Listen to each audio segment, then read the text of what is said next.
Hey folks, Pastor Sean coming to you with today's daily devotion. We are in Gulf Shores for our family vacation, having a wonderful time.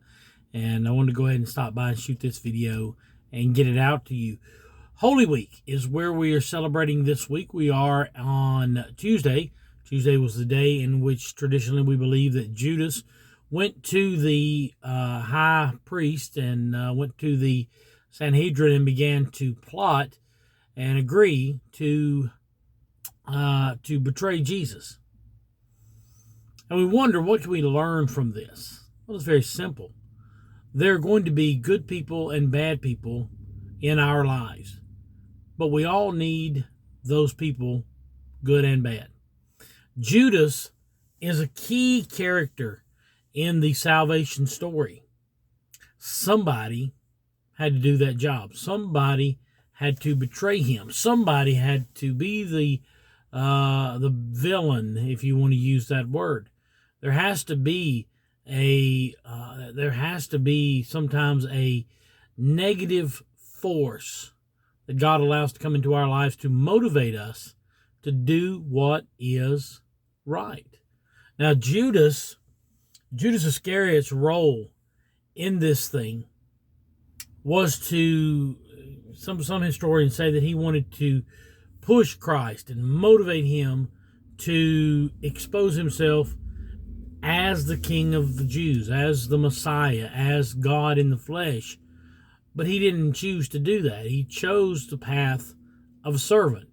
He did share with us that he was the Son of God. He did share with us that he was the King of glory. But Judas wanted him to burst on the scene and strip the emperor of his power and raise himself up to the throne and sit on it, rule with a rod of iron. And that's not how Jesus came.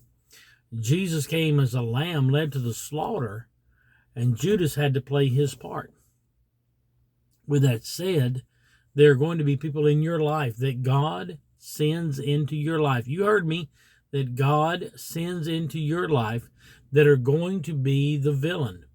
They're going to be the person who pushes you into that decision, and you are going to grow from that decision. They're going to be people who push all of your buttons and just almost drive you crazy.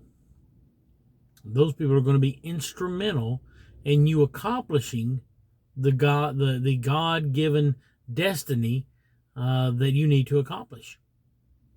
Where would Jacob be had he and Esau not butted heads and fought over their birthright, and Jacob was the cheating swindler from the beginning? And where would he be without Esau chasing after him, driving him out into the land where Laban was living?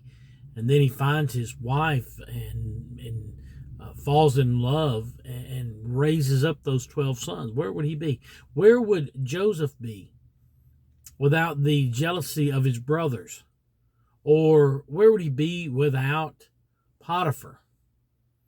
Well, the children of Israel would have died of starvation. But because there was the villain, because there was that force that God sent in that was a quote-unquote negative force, a negative person, Joseph rises to the right hand of Pharaoh and saves his family, and saves the entire Hebrew nation.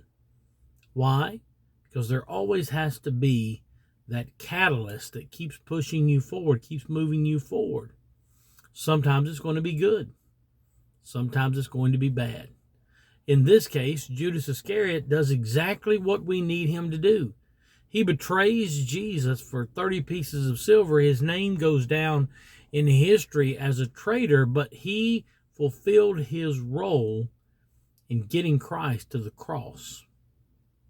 So, do we celebrate Judas? No. What we do celebrate is the fact that God is in control.